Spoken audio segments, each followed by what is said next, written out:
Hello. In this, I'll be going over my solutions to the lab assignments as well as the MAGPie activities. So we're going to start with Lab 05D. This is the character analyzer. As you can see, the lab description is analyze a character to determine if the character is lowercase, uppercase, or a digit.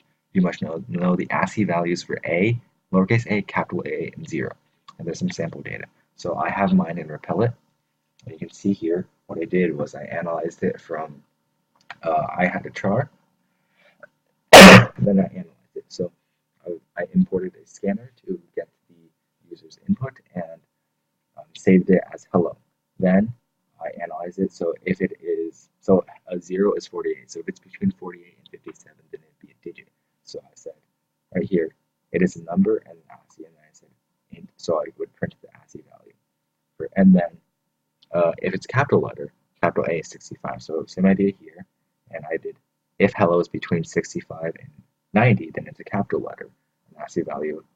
So then print the number as an ASCII value and then print the ASCII value. And then I use an else if statement, and 97 is lowercase a, so if it is it's between these two, 97 and 122, then it printed out hello is a lowercase, and then it printed out the ASCII value. So just to show that this actually works, I will run it and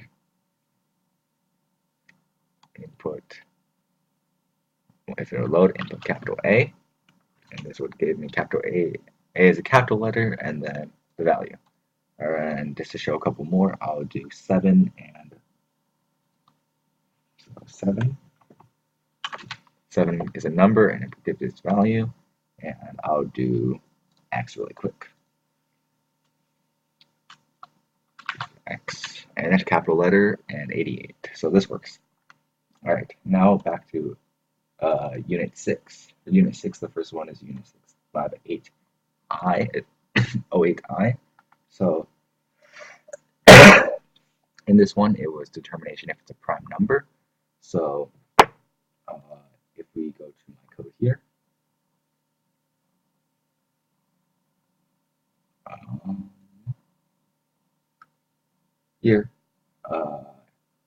I imported the system, math, and scanner. So past all this initialization, I have this loop. So if the number is less than 2, so 1 and 2, then it would be prime. But for integers greater than 2 and less than, so if you take any value less than the square root of the number, from 2 to the square root of the number in question.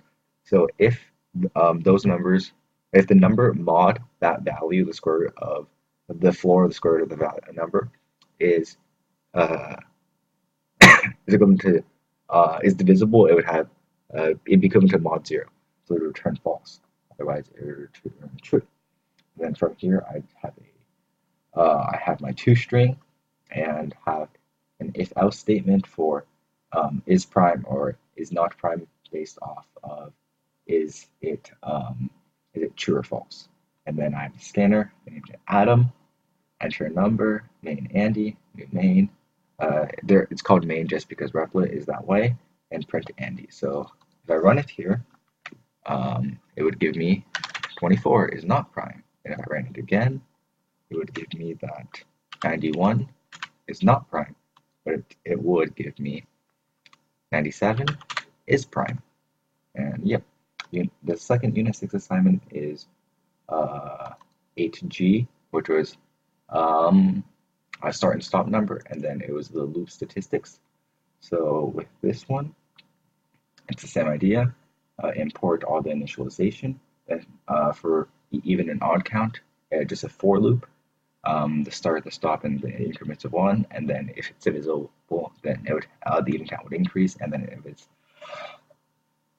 same thing here, this actually should be equivalent to 1 right there. And then should return the odd count, etc., etc. And same thing for the toString, string output equals all this, and then return output. Again, I named the scanner Adam, the main Andy, and this would initialize all the stuff. So for this one, to start, print out 1 and 5, and then I would say total 15, even 2, odd 3. Okay, moving on to 9F. So this one was to use a while loop. So it's like remove all instances of a specific letter. So for this one, I have the same start, so import scanner, I have the main, and then I have a private string sentence and sentence one, and look for. So I have all my initialization here, and then for the remove letter, I said while the index of look for equals 0. So I said sentence equals sentence dot substring dot one. So if it starts with, let's say, the thing you're moving for, it goes from 1 to the end. And then I added another while loop in there. So if the index is greater than 0, then the sentence would become all the beginning before, and then not including that, and then everything after not including it. So that's why there's the -1 here, a +1 here. And then the new string is string cleaned, and it returns clean. So then again, I have the two string here, and they're called Adam and Andy. Run through all of this, and it should print out here. So if we look at the data here, if I add I am Sam, I am, and then remove A, it should print out. Oh, that's an error. Let's see. If I string query key and enter Q, it works. Oh, that's a minor error. For the Magpie activities. So the Magpie activities, they are they should just be the first one is pretty simple. So it's the hello, let's talk, and then the basic response. I added a couple for pets, for cat and dog, and then Mr. Remington, he sounds like a good teacher. Andrew, nice friend. Johnny, good writer. Hannah, doesn't she play golf? And so on. So, and then I have my random responses here. So, interesting, tell me more. Do you really think so? Etc. Etc. And then here's my initialization. So, if I run this and I say, hello, let's talk, and I say, hi, then I respond. If I say mother, tell me about your family. If I say Hannah, it'll give me, doesn't she play golf? So, this is, oh, and if I add dog, yep. So, this works all as intended.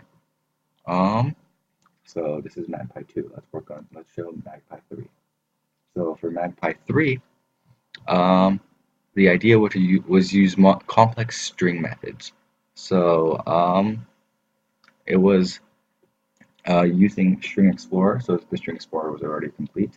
So again, we have the beginning here, but then we have this private int find keyword string statement string goal int start position. So string phrase.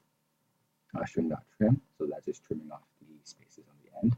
And this is the lowercase and uppercase stuff. And yeah, so we have the string before and string after. So if this is greater than 0, then the substring, the phrase would be from that -1 to that, and then lowercase.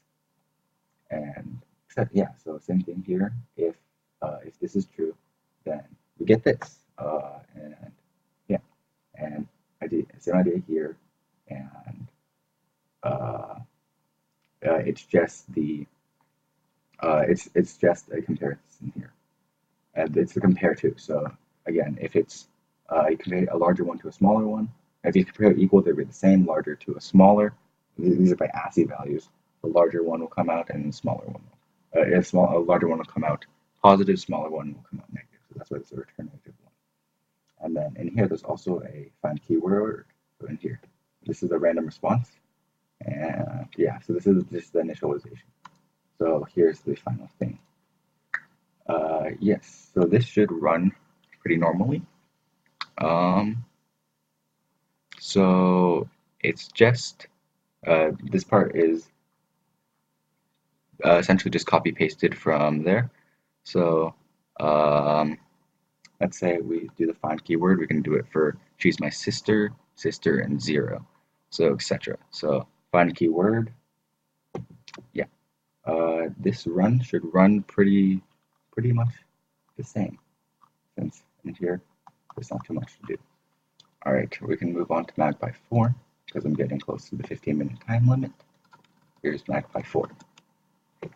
Magpie 4 is just a little bit more complicated. So we have the same initialization here, but you can see all the Andrew and Johnny, that stuff is gone. So what do we do here? We add some I want to statements.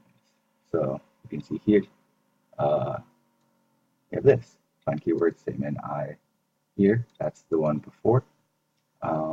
I think the I want to statement, yes, transform I want to statement here. And this again is very similar to what they gave there. It is just say, would you be really for example, it responds like I want something. So if I run, say, I want chicken, it should respond if it loads.